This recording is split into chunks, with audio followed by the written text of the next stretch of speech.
Hey Internet, welcome to Why Am I Watching This? My name is Kyle Mustang, and this week's movie is not like everyone else.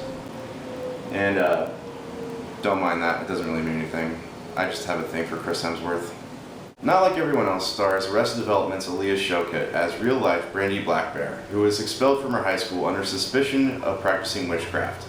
The movie begins 4 days after the Columbine shootings in 1999. Now, for those of you who don't remember, right after Columbine, parents and teachers and administrators became very paranoid that teenagers were going to rise against them, the same way that machines will someday rise against us, as told to us by movies such as The Terminator, The Matrix, and Maximum Overdrive.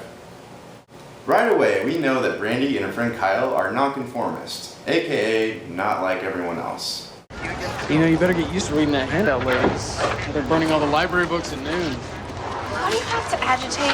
Because he loves the attention.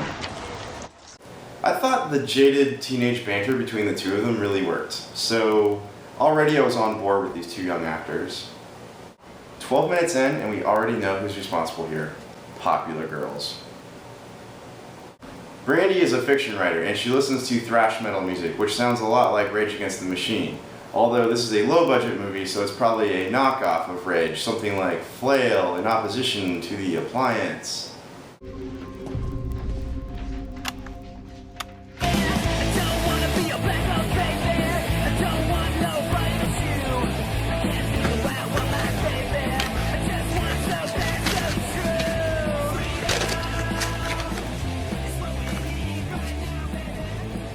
She screamed. She screamed so long and loud that the whole town vibrated. Illeana Douglas plays Brandy's mother. Now, if you don't know this actress, you should really look up her work. She was one of the indie darlings of the 90s, and she brightens every movie that she's in. Here she has great chemistry with Shawkat. It's like the actors are excited to be working together. Now that's a key to good filmmaking. If it looks like the actors are having a good time, that actually transmit off the screen.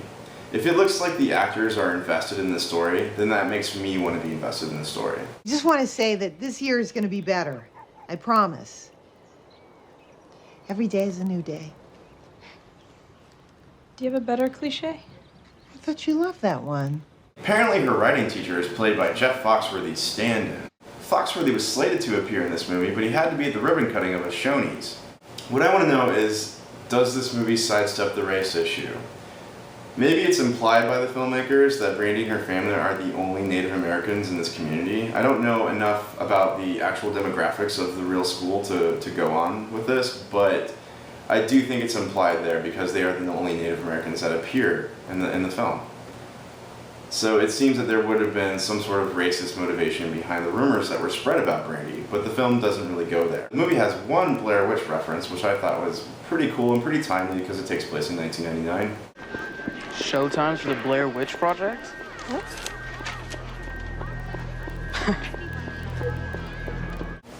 That was one of the first found footage horror movies, sort of like Paranormal Activity, only believable. Embracing her new reputation as a witch, Brandy claims responsibility for a recent tornado.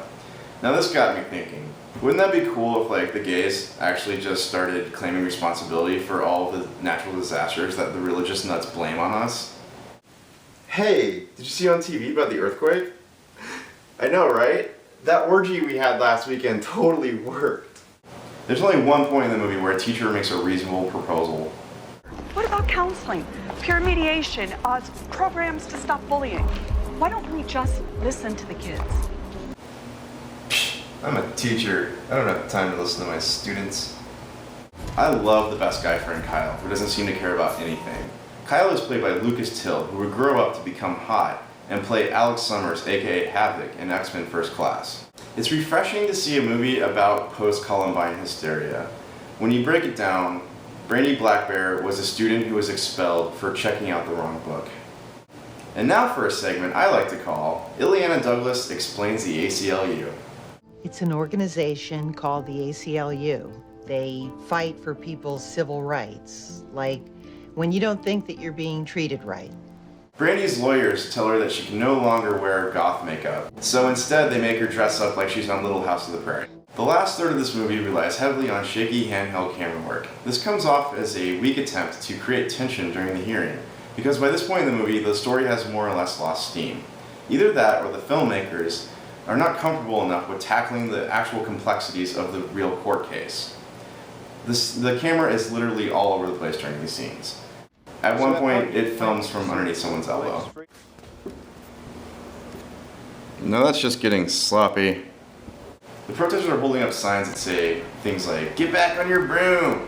I would have just loved if one of them said, "God hates hags." Of course, the crux of the story comes down to one thing, and that's the emotional center. Will Brandy's dad finally accept her? When I was your age, all I wanted to do was blend in. Because it tackles an important social issue and has some pretty solid performances, I give Not Like Everyone Else 5 Hermione Grangers out of 5.